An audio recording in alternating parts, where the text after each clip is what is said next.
পরম করুণায় মহান আল্লাহর নামে শুরু করছি।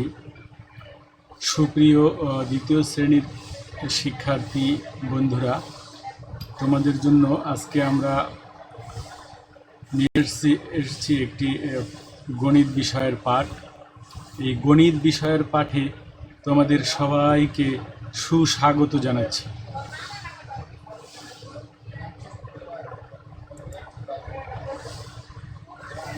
আমি প্রথমে আমার পরিচয় দিয়ে নিচ্ছি। আমি সিরাজুল হক, সহকারী শিক্ষক, 21 নং নগর বোয়ালিয়া সরকারি প্রাথমিক বিদ্যালয়, জাজিরা, শরীয়তপুর। আজকে আমরা যে বিষয়ে পাঠ উপস্থাপন করব তা হচ্ছে শ্রেণী দ্বিতীয়, বিষয় গণিত, অধ্যায় তৃতীয়, গুণ, পাঠ্যাংশ গুণের ধারণা। আমরা আজকের এই পাঠে শিক্ষার্থীরা যে বিষয় শিখবে তা হচ্ছে গুণের ধারণা লাভ করবে এবং গুণ করতে পারবে। চলো আমরা সবাই মিলে একজন গুণী জাদুকরের গল্প শুনি।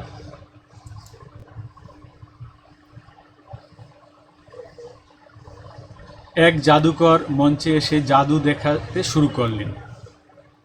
জাদুর টেবিলের উপর 4টি রুমাল রাখলেন। এবার 2 শব্দ উচ্চারণ করলেন। সাথে সাথে প্রতিটি রুমালের নিচ থেকে 2টি করে মুরগির ছানা বেরিয়ে এলো। মোট 8টি ছানা হলো। এরপর জাদুর কাঠি ঘুরালে ছানাগুলো উধাও হয়ে যায়। এবার জাদুকর 3 উচ্চারণ করলে প্রতিটি রুমালের নিচ থেকে 3টি করে মুরগির ছানা বেরিয়ে আসে। মোট 12টি ছানা বেরিয়ে আসে। এবার জাদুর কাঠি ঘুরালে ছানাগুলো উধাও হয়ে যায়। এবার জাদুকর 5 উচ্চারণ করলে সাথে সাথে প্রতিটি রুমালের নিচ থেকে 5টি করে হাঁসের ছানা বেরিয়ে আসে। মোট 20টি হাঁসের ছানা বেরিয়ে আসে।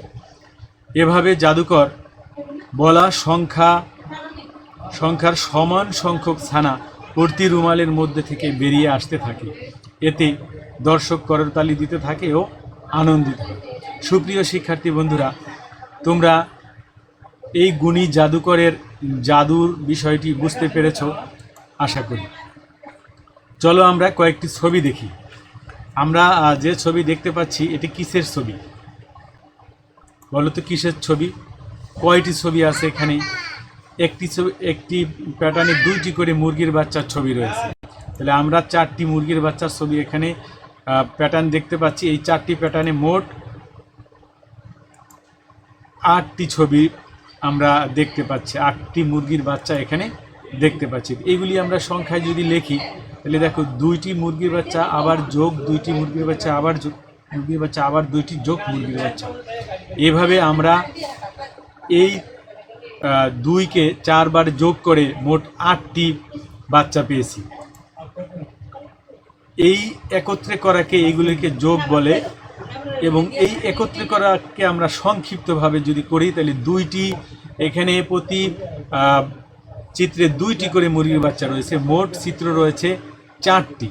তাহলে 2 4-এর সাথে যদি আমরা গুণ করে দেই তাহলে আমরা 8 পেয়ে যাই।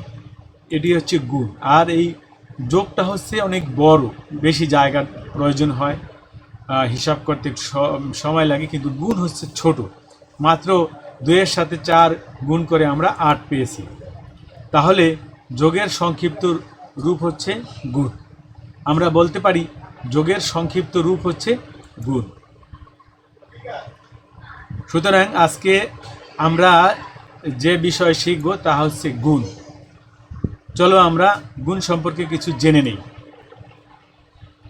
সমান সংখ্যক একই জিনিস বারবার নেওয়াকে গণিতের ভাষায় গুণ বলে। নিশ্চয়ই শিক্ষার্থী বন্ধুরা তোমরা বিষয়টি বুঝতে পেরেছ। সমান সংখ্যক একই জিনিস বারবার নেওয়াকে গণিতের ভাষায় গুণ বলে। সুপ্রিয় শিক্ষার্থী বন্ধুরা, চলো আমরা তোমাদেরকে 3টি দলে ভাগ করে প্রতি দলে 4টি করে কাগজের কাপ দেই এবং প্রতি দলে একটি কাপ খালি রাখব। প্রথম দলে 3টি কাপে প্রতিটিতে 2টি করে মার্বেল দেব এবং 3টি কাপের মার্বেল খালি কাপে ঢেলে নতুন করে মার্বেল হয়েছে, কতটি মার্বেল হয়েছে তা আমরা বলতে সহায়তা করব। এভাবে আমরা প্রথম দল, দ্বিতীয় দল এবং তৃতীয় দলকে কাপ দেব এবং তাদের মোট মার্বেল গুণে দেখতে বলবো এবং একসাথে রেখে গুণে দেখতে বলবো। সুপ্রিয় শিক্ষার্থী বন্ধুরা, আমরা এই পাঠে গুণে দেখব এবং গুণে দেখে মার্বেলের সংখ্যা বের করতে পারবো। চলো আমরা আরও কয়েকটি ছবি দেখি। এগুলি কি দেখা যাচ্ছে? একটি প্লেটে কি আছে বলো তো? হ্যাঁ, ঠিকই ধরেছে, মার্বেল আছে, দুটি মার্বেল। এরপরে আরেকটা প্লেটেও দুটি মার্বেল রয়েছে এবং আরও একটি প্লেটেও দুটি মার্বেল রয়েছে। আমরা যদি এই তিনটি প্লেটের মার্বেলকে একত্র করি তাহলে কি দাঁড়ায় দেখি? 6টি মার্বেল হয়েছে। তো এখানে প্রতি প্লেটে 2টি মার্বেল আছে, সবগুলো মার্বেল একত্র করলে 2 2 2 6টি মার্বেল হয়। যোগের সংক্ষিপ্ত আকার দেখলে এটাকে আমরা যোগের সংক্ষিপ্ত আকারে লিখলে এটাকে আমরা লিখতে পারি 2 গুণ 3 সমান 6। সুতরাং যোগের সংক্ষিপ্ত রূপ হচ্ছে গুণ। এরূপভাবে আমরা যদি প্রতি প্লেটে 3টি করে মার্বেল রাখি তাহলে আমাদের মোট 3টি প্লেটে মোট মার্বেল দাঁড়াবে 9টি। সেটাকেও আমরা এভাবে, এখানে প্লেটের সংখ্যা হচ্ছে 3 এবং প্রতি প্লেটে মার্বেলের সংখ্যা হচ্ছে 3, তাহলে 3-এর সাথে 3 গুণ করে আমরা 9 পেয়ে যাব, 9 পেতে পারি। সুপ্রিয় শিক্ষার্থী বন্ধুরা, প্রতিটি প্লেটে 4টি মার্বেল থাকলে এরূপ 3টি প্লেটে কতটি মার্বেল হবে বিষয়টি আমরা চিন্তা করি এবং ভেবে দেখি। প্রতিটি প্লেটে 4টি মার্বেল, তো প্রতি প্লেটে 4টি মার্বেল হলে আমাদের এরূপ 3টি প্লেট হবে। 3টি প্লেটে কতটি মার্বেল হয় সেটা আমরা দেখি। এখানে আমাদের প্রথমে দেখতে হবে যে প্রতিটি প্লেটে মার্বেল সংখ্যা হচ্ছে 4 এবং প্লেট সংখ্যা হচ্ছে 3, সুতরাং 4 গুণ 3 12টি মার্বেল হবে। গাণিতিক বাক্যে সাজিয়ে আমরা এই বিষয়টি পাই, মার্বেল সংখ্যা 4টি এবং প্লেট সংখ্যা 3টি, সুতরাং 4 গুণ 3 সমান 12টি মার্বেল হবে। সুপ্রিয় শিক্ষার্থী বন্ধুরা, আমরা যে বিষয়গুলি এখন উপস্থাপন করেছি সে বিষয়গুলি তোমাদের পাঠ্য বইয়ের 73 পৃষ্ঠা বের করো এবং মনোযোগ সহকারে বুঝতে চেষ্টা করো। এখানে দেখো 4টি বক্স রয়েছে, 4টি বক্সে 4 ধরনের ছবি রয়েছে। এই ছবিগুলি আমরা যদি দেখি, মিলিয়ে দেখি এবং সেখানে প্রতি বক্সে 5টি প্লেট রয়েছে এবং 5টি প্লেটেই 5টি প্লেটে একই ধরনের জিনিস রয়েছে, কোনোটায় 3টি, কোনোটায় 2টি, কোনোটায় 4টি, এরকম বস্তু রয়েছে। আমরা এই বিষয়গুলি গুণ আকারে আমরা পূর্বে যে শিখলাম সেভাবে এই বিষয়গুলি আমরা প্রকাশ করতে পারি। সুপ্রিয় শিক্ষার্থী বন্ধুরা, তোমরা এই বিষয়গুলি দলীয় কাজের মাধ্যমে এখন আমরা করব। তোমাদেরকে আমরা 3টি দলে ভাগ করব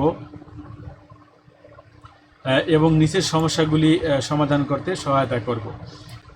দল নং 1, দল নং ক, 4 গুণ 5 সমান কত এই বিষয়টি করবে, তারা করবে। এবং দল নং খ, তারা 3 গুণ 4 এই বিষয়টি করবে এবং দল নং গ, 5 গুণ 3, তারা এই বিষয়টি সমাধান করবে। আমরা এই বিষয়গুলি সমাধান করে যে পেয়েছি যে 4 গুণ 5 সমান 20, 3 গুণ 4 সমান 12, 5 গুণ 3 সমান 5। সুপ্রিয় শিক্ষার্থী বন্ধুরা, আমরা তোমাদের জন্য বাড়ির কাজ দেব। তোমরা এখানে যে বাড়ির কাজটি দেখতে পাইতেছো, এই কাজটি আগামীকালকে বাড়ি থেকে সুন্দরভাবে করবে এবং করে পরবর্তী ক্লাসে আমাদেরকে এই বিষয়টি দেখাবে। সুপ্রিয় শিক্ষার্থী বন্ধুরা, আমরা আজকের পাঠের শেষ প্রান্তে চলে এসেছি। তোমরা অত্যন্ত সুন্দরভাবে আমাদেরকে আজকের পাঠে সহযোগিতা করেছো, এই জন্য তোমাদের সকলকে আন্তরিক ধন্যবাদ জানাচ্ছি। ধন্যবাদ সবাইকে, ভালো থাকবে সবাই।